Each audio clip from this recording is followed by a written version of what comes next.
Želám vám krásny dobrý deň. Vážený pán rektor, vážený pán štátny tajomník, vážení hostia a v neposlednom rade milí študenti, pre ktorých sme tu. V prvom rade mi dovolte poďakovať sa, že tu mám možnosť dnes byť a že je tu také naozaj plné auditorium, plné ľudí, ktorí počúvajú zaujato a sú plní očakávania, že čo sa dozvedia. Moje meno je Milan Fila a som, podobne ako pán Chudoba, odborným garantom národného projektu Vysokoškoláci do praxe, alebo Motory, ako ho my ľudovo voláme. Napriek tomu, že nie som absolventom tejto univerzity, mám k nej určitý osobný pozitívny vzťah a poviem vám prečo. Je to jedna z prvých vysokých škôl, na ktoré som sa dostal ešte ako stredoškolák a vo veľkej aule som obhajoval v rámci celoslovenského národného kola stredoškolskú odbornú činnosť práve v oblasti environmentu, riešenia problematiky únosnosti dopravy, ešte ako stredoškolák. Napriek tomu, že som na tejto škole neštudoval, neodišiel som až tak ďaleko a vyštudoval som tú druhú už spomínanú školu Agrorezortu, Poľnohospodársku univerzitu v Nitre. Vyštudoval som fakultu ekonomiky a manažmentu a teda ten sektor, ktorý zastupujete aj vy, je mi veľmi blízky. Ja sa vás opýtam na úvod, keďže sme tu kvôli vám. Myslím si, že ste na jednej z tých naozaj správnych škôl. Ako tu už odznelo od môjho predrečníka pána Chudobu, technické smery orientované na prírodu, poľnohospodárstvo a lesníctvo sú niečo, čo nám môže do budúcna zabezpečiť život, aby sme prežili, lebo môžeme mať krásne autá, môžeme mať úžasné oblečenie, ale keď nebudeme mať čo jesť, nebudeme si mať čím zakúriť, nebudeme mať kde bývať, tak nám to bude na nič. Školu teda máte dobrú. Škola však nie vždy úplne stačí a škola ponúka obrovské možnosti, ktoré ale musíte využiť. A preto sa vás chcem opýtať, ktorí z vás popri škole pracujú? Dvihnite ruky do študentov. To je jedno, čiastočný úväzok, brigáda, na to vôbec nezáleží. Dobre. Dobre, povedzme 20 ľudí. Koľký z vás podnikajú? 1, 2, super. Koľký z vás sú členmi nejakého krúžku, spolku, združenia, senátu, klubu šikovných rúk, fotografov, hocičoho? Dobre. Tiež zhruba 20 ľudí a z veľkej časti tí istí, ktorí sa už hlásili. Dobre, čiže predpokladám, že tých ostatných, 150-200 ľudí v tej sále ste študentami na plný úväzok. Čo je super, škola z toho musí mať úžasnú radosť. Pevne verím, že sú plné posluchárne, tak ako dnes aj na tých prednáškach a cvičeniach. No, reálne viem, nakoľko nemám ešte tak ďaleko z tej školy, čo som doštudoval. Viem, ako tie školy fungujú a viem, že ten rozvrh je tak pri najlepšom polovicu toho pracovného týždňa. Aj to, keď sa mi nevždy chcelo stať, tak nie na všetko som došiel. Veľmi dôležité je, ako s tým časom nakladáte. Univerzita, okrem toho, že vám môže dať vedomosti, znalosti, vám ponúka obrovský priestor práve v podobe voľného času, ktorý môžete efektívne využiť, v oblasti kontaktov. Tak ako sa tu poznáte, tak nikdy neviete, keďže táto krajina je malá, aj celý ten svet nie je až taký veľký, kde na koho natrafíte. A dáva vám určitú slobodu a možnosť bez nejakého veľkého rizika premieňať tie už spomínané vízie na nejakú budúcnosť. A preto vám chcem povedať, že tí, ktorí ste sa prihlásili, že pracujete, že podnikáte, alebo sa aktivizujete v nejakých krúžkoch, že máte môj osobný obdiv, pretože to je niečo, čo vás môže katapultovať dopredu. Dnes tu budú iní ľudia o mnoho skúsenejší, úspešnejší ako ja, ale poviem vám len za seba, že okrem toho, že už na tej strednej škole som tu bol na tej sočke, tak počas vysokej školy som stihol na univerzite založiť internetovú kaviareň, v spolupráci s vedením školy vybaviť v tom čase, čo ešte nebolo také veľmi bežné ako dnes, internetovú sieť pre celý internát. Pracoval som v počítačovej firme, pracoval som v banke A po skončení školy som sa zamestnal najprv v elektrotechnickom priemysle, pôsobil som v Samsungu, kde som sa od personalistu vypracoval až na projektového manažéra. Učil som aj na univerzite, popri práci v tom Samsungu som si spravil doktorát. Stihol som byť v Spojených štátoch, stihol som byť na stáži v Nemecku. A to všetko behom toho štúdia, aj behom tých nejakých prvých rokov praxe. Ono sa to dá a naozaj tá mladosť, tá obdobie medzi tými 20 a 30 rokmi vám to naozaj ponúka. A preto tí, ktorí vravím, pôsobíte niekde, tak vám chcem zaželať a držte sa toho. Prípadne sa skúste orientovať na tie svoje sny a vízie a skúste sa dostať k tomu, čo je čo najbližšie k tomu, čo by ste chceli robiť, alebo čo je najbližšie k tomu, čo študujete. Aby to nebolo o tom, že chodíte na brigády v úvodzovkách predávať banány alebo robiť operky, ale naozaj, aby ste využili ten svoj intelekt a potenciál k tomu, čo študujete a k tomu, čo vás baví. Tí, ktorí ste tak ešte nezačali, vám chcem povedať, zamyslite sa nad tým, zvážte, pretože tí, ktorí budú rozprávať po mne, vám určite povedia, že keď prídete na pohovor po skončení školy, dnes už žiaľ Bohu vysokú školu z tých mladých ľudí má takmer každý. Tak ako tu bolo povedané, zbastardili sme školstvo, netýka sa to tých technických smerov, ale žiaľ tých všelijakých humanitných vied a všetkého možného je toľko, že dnes to MGR, ING, BC má naozaj z tej mladej generácie skoro každý. Nie je to správne, ale je to žiaľ tak.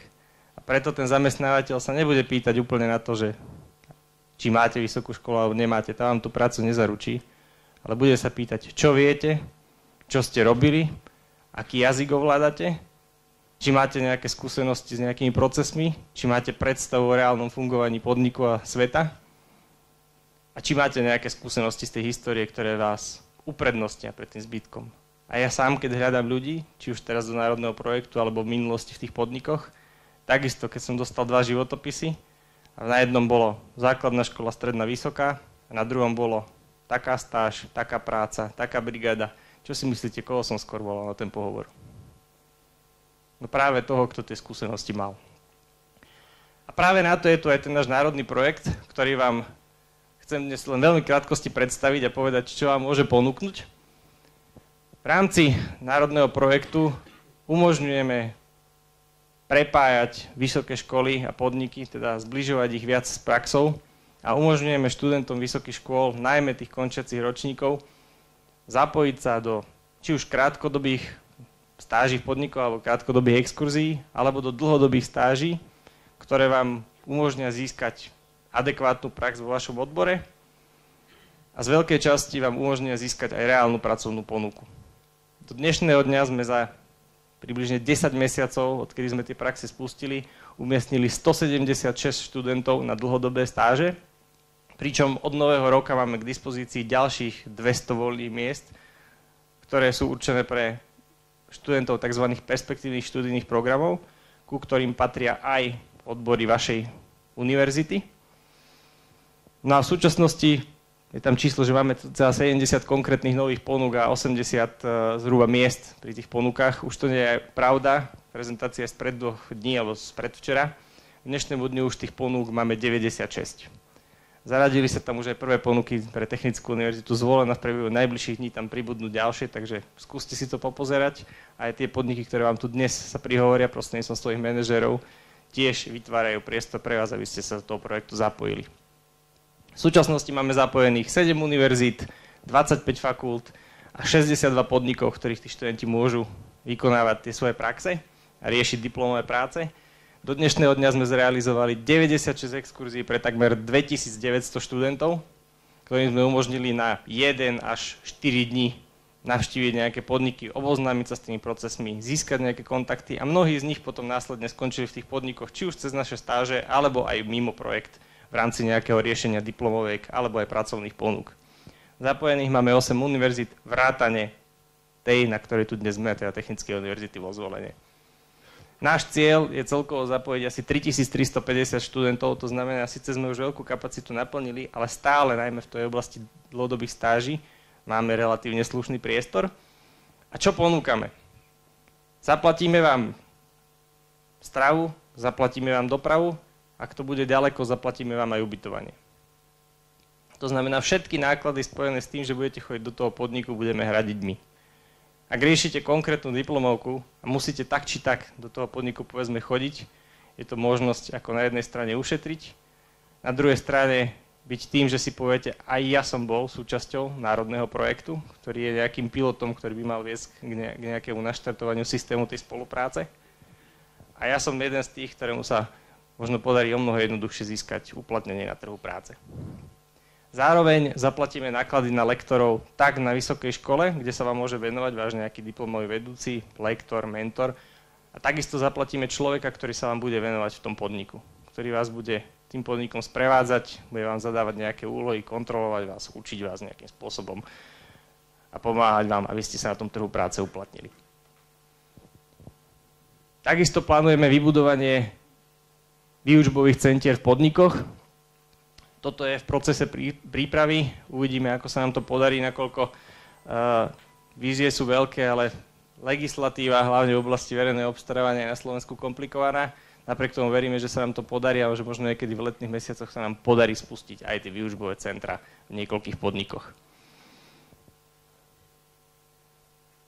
Ďalšia vec, ktorú ešte vám chcem spomenúť, je, že vybudujeme centra aj na univerzitách praktického vzdelávania. Vznikne jedno aj na Technickej univerzite vo Zvolene. Čiže vybudujeme vám jedno laboratórium. Tým, že tieto veci venujeme len tým najaktívnejším univerzitám, ktoré sa zapojili do národného projektu a zároveň patria medzi tie perspektívne. A do týchto priestorov by mali chodiť odborníci alebo aj odborníci z praxe opäť vám realizovať nejakú praktickú výučbu, ktorá by vám mala pomôcť v budúcnosti. Ďalšia vec, taká možno perlička je, že pre 20 najlepších študentov, ktorí sa zapoja do tých dlhodobých stáží, ponúkame možnosť na základe nejakého odporúčania, ktoré získate z toho podniku, ako aj z vysokej školy a prejdete nejakým sitom schváľovacím v rámci národného projektu, zúčastniť sa alebo získať možnosť ísť na zahraničnú stáž do nejakého partnerského alebo materského podniku toho, v ktorom strávite tú prax. Poviem príklad, študenti zo Žilinskej univerzity, ktorí boli na praxi v Iňa Kisuce, sa dostali do materskej spoločnosti, do Schaeffleru, do Nemecka. Teraz máme jedného študenta, ktorý by mal ísť do Spojených štátov amerických. Máme jednu ponuku od jednej spoločnosti, ktorá, ak sa tam študent usvedčí, tak ho pošle na stáž do Juhoafrickej republiky. Zaplatíme vám zase cestu, ubytovanie, stravu a získate od nás ešte, záleží od toho, do ktorej krajiny idete, poviem vám príklad, keby ste išli napríklad do Belgicka, tak od nás získate ešte asi 1350 eur ako v Reckove. To máte viac, to máte skoro dvojnásobok priemerného platu na Slovensku. Čiže to je nejaká motivácia pre vás, čo vám vieme v tom národnom projekte ponúknuť a čo môžete využiť. Ďakujem za pozornosť, teším sa na vás, verím, že sa nevidíme naposledy a že sa zapojíte do toho projektu, že si vypočujete kolegov, ktorí vám tu budú rozprávať ešte po mne a že sa o to jednoduchšie potom v budúcnosti uplatníte na trhu práce a budete úspešní. Vážte si to, že ste tu, vážte si to, že máte ten priestor sa rozvíjať. Nezabudnite, že veľmi dôležitá vec sú okrem praxe aj tie sociálne vzťahy, alebo jak tomu ja hovorím, social network, to znamená, aby ste udržiavali kontakty medzi sebou, nikdy naozaj neviete, na koho kde natrafíte. Želám vám krásny deň.